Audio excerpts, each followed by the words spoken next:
Voice record update করার পর আবেদনকারী সার্ভিস বুকের জন্য আবেদন করবে। একজন প্রার্থীকে সার্ভিস বুকের জন্য আবেদন করতে হলে ড্যাশবোর্ডের বাম পাশের মেনু থেকে আবেদনসমূহ সিলেক্ট করতে হবে। তারপর নতুন আবেদন তৈরি করুন পেজে আসার পরে সার্ভিস বুকের জন্য আবেদন বক্সে ক্লিক করতে হবে। পরের পেজে সনদের ধরন নির্বাচন করতে হবে।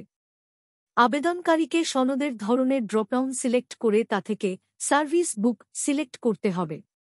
সার্ভিস বুক সিলেক্ট করার পর আবেদনকারীকে প্রয়োজনীয় নথিপত্র যেমন জাতীয় পরিচয়পত্র এবং সেফটি কোর্সের সার্টিফিকেটের কপি, নম্বর, ইস্যুর তারিখ, মেয়াদ এবং ডকুমেন্ট বা নথি যথাস্থানে এন্ট্রি করে আপলোড করতে হবে।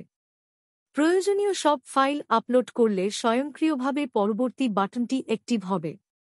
পরবর্তী বাটনে ক্লিক করে ব্যক্তিগত তথ্য ট্যাবে যেতে পারবে। ব্যক্তিগত তথ্যে আবেদনকারী নিজের তথ্য নিশ্চিত করে ডিক্লারেশনে টিক দিয়ে সম্পন্ন বাটনে ক্লিক করবেন।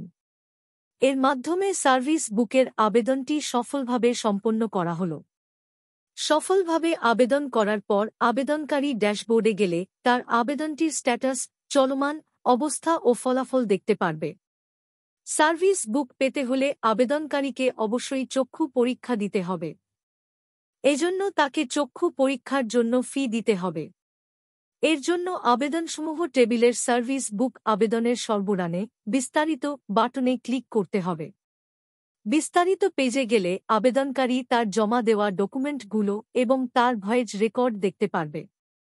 পেমেন্ট করতে হলে উপরের ডান পাশে পেমেন্ট করুন বাটনে ক্লিক করতে হবে। এই বাটনে ক্লিক করলে সোনালী ব্যাংকের গেটওয়েতে চলে যাবে এবং নির্ধারিত ফি পরিশোধ করতে হবে।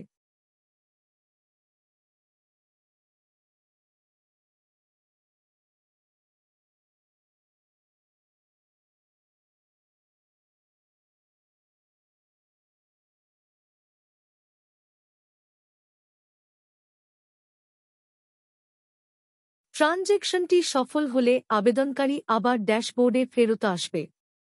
এখানে আবেদনটির পেমেন্ট স্ট্যাটাস পেইড দেখাবে।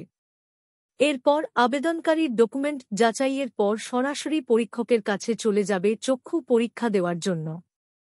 আবেদনকারী তার পরীক্ষার ফলাফল ড্যাশবোর্ড থেকে দেখতে পারবে।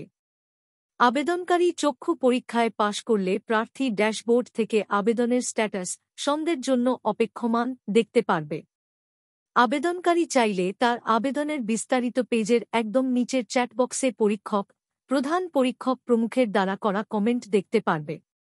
সর্বশেষে ডিজির অনুমোদন পাওয়া হয়ে গেলে আবেদনকারী ড্যাশবোর্ডে তার আবেদন স্ট্যাটাস, সনদ অনুমোদিত দেখবে এবং সার্ভিস বুকটি প্রিন্ট করার জন্য ডাউনলোড বাটন অ্যাক্টিভ দেখবে। এরপর প্রার্থী অন্যান্য আবেদন করতে পারবে এবং তার কাছে ডাকযোগে বা সরাসরি সার্ভিস বুকটি দেওয়া হবে।